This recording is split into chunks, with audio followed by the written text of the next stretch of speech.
Hello everyone, start करते हैं आज के वीडियो को। और आज के वीडियो में हम बात करेंगे यूएसए के बारे में। मैं उसी यूएसए के बारे में बात कर रहा हूं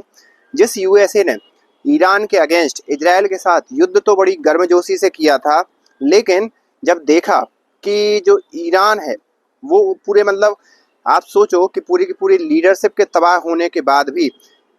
रुकने का नाम नहीं ले रहा है, यूएसए के सामने सरेंडर करने का नाम नहीं ले रहा है, तो फिर यूएसए को कहीं ना कहीं ये लग रहा है कि अब क्या किया जाए, इस वॉर को कैसे एंड किया जाए। तो ये सारी चीज़ें मैं इसलिए बयान कर रहा हूँ क्योंकि हाल ही में जब आपने देखा होगा कि स्ट्रेट ऑफ हॉर्मुज़ एक प्रकार का चोक पॉइंट है पूरे ग्लोबल ऑर्डर के आर्थिक स्थिति का या फाइनेंशियल सेक्टर का। अब आप पूछोगे क्यों? क्योंकि पूरा जो मिडिल ईस्ट का ऑयल है 70 से 80% जो ऑयल है वो वहीं स्ट्रेट ऑफ हॉर्मुज़ से निकलता है। अब स्ट्रेट ऑफ हॉर्मुज़ को ईरान ने कर दिया है ब्लॉक और कह दिया है कि यहाँ जो भी जो जहाज निकलेगा क्रूड ऑयल से भरा हुआ उस पर ईरान करेगा हमला। किया भी उसने हमला, लेकिन यूएसए को उसने इतना एंगेज कर दिया अलग अलग जगहों पर, क्योंकि आपको मालूम होगा यूएसए के जो बेस थे वो अलग अलग कंट्रीज में थे और यूएसए क्या कहता था उन सभी कंट्रीज को कि हमारा बेस यहाँ पर है तो तुम्हारे ऊपर कोई भी हमला नहीं करेगा। ईरान ने उसके उलट दो काम किए। सबसे पहले तो यूएसए पर हमला किया और यूएसए के बेसिस पे हमला किया, और यूएस के बेस पे जब हमला होता है तो सीधी सी बात है उस कंट्री की संप्रभुता को भी एक प्रकार से चुनौती दी ईरान ने, और पूरे मिडिल ईस्ट में जहां जहां पर यूएसए के बेस थे उन पर हमला किया, जो कि मुझे लगता है कि यूएसए ने ऐसा सोचा नहीं था। यूएसए उससे बहुत दूर है ईरान से, तो यूएसए पर तो हमला नहीं कर पा रहा, लेकिन यूएसए के जितने बेस हैं उन पर हमला कर रहा है, ईरान पर भी हमला कर रहा है। तो ईरान में भी जो सोचा था कि जिस हिसाब से रुक जाएगा, ईरान में क्लस्टर बम का हमला कर रहा है, ईरान पर बैलिस्टिक मिसाइल से हमला कर रहा है। तो जिन बंकर को इजराइल ये समझता था कि ये बहुत शरणगाह है, बहुत सेफ जगह है, उन बंकर तक में जाकर उन मिसाइलों ने एक प्रकार से इजराइल को नुकसान पहुंचाया है। ये सारी चीज़ों को जब यूएसए ने देखा तो, और यूएसए के कई ऐसे जो राडार है जो कि डिटेक्ट करता है और फिर मिसाइल को डिटेक्ट करके उसको नेस्तनाबूद करता है ईरान की मिसाइल को। और ईरान की मिसाइल क्यों कहूँ, ईरान के ड्रोन कहूँ तो ज़्यादा अच्छा होगा, क्योंकि ईरान जो अपनी मिसाइल है वो बहुत ही रेयर यूज़ कर रहा है। ईरान सबसे ज़्यादा यूज़ कर रहा है ड्रोन, लेकिन उस ड्रोन को टैकल करने के लिए जो मिसाइल छोड़ता है जो अमेरिका और इजराइल, वो कंपेरेटिवली उस ड्रोन के बहुत कॉस्टली होती है।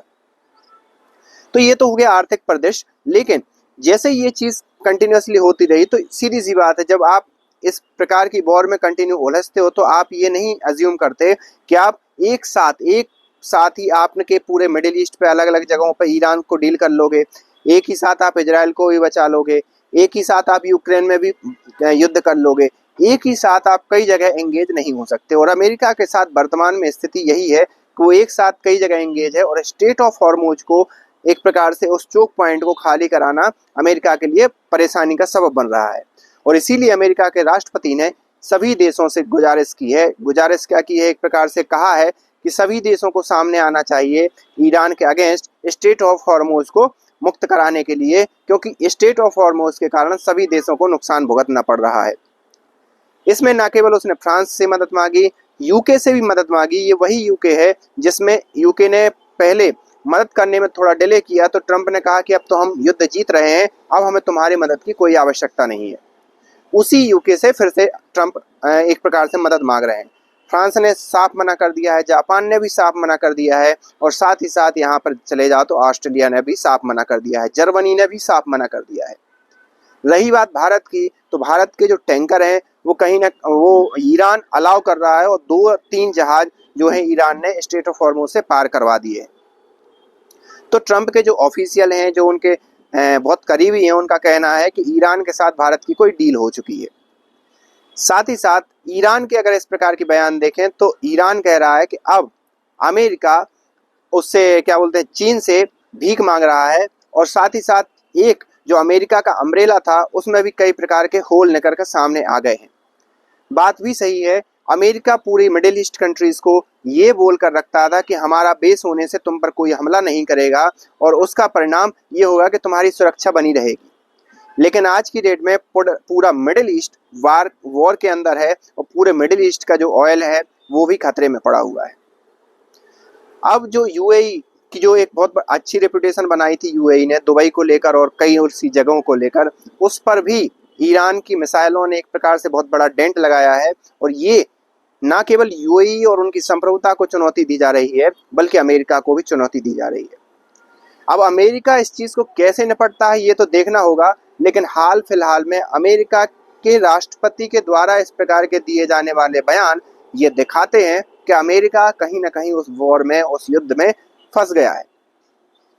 रही बात इजराइल की, तो मैंने आपको पहले वीडियो में बताया था कि इजराइल का मुझे लगता नहीं है कि ईरान टारगेट था। इजराइल का टारगेट अभी हाल ही में है गाजा को क्लीन करना और साथ ही साथ लेबनान पर भी अपना अधिकार जमा करना, जिससे इजराइल का जो एरिया है वो बड़ा हो जाएगा और वहाँ के जो लोग हैं, जिस प्रकार से इजराइल उन पर हमला कर रहा है, वो भी वहाँ से साफ हो जाएंगे। अब आगे इस युद्ध में आगे आने वाले समय में क्या होता है वो तो हम आगे आगे जो भी अपडेट आएगा उस पर वीडियो बनाएंगे। लेकिन हाल में आप क्या सोचते हैं, क्या अमेरिका इस चीज़ को लेकर फंस गया है कि आगे मतलब युद्ध कैसे किया जाए?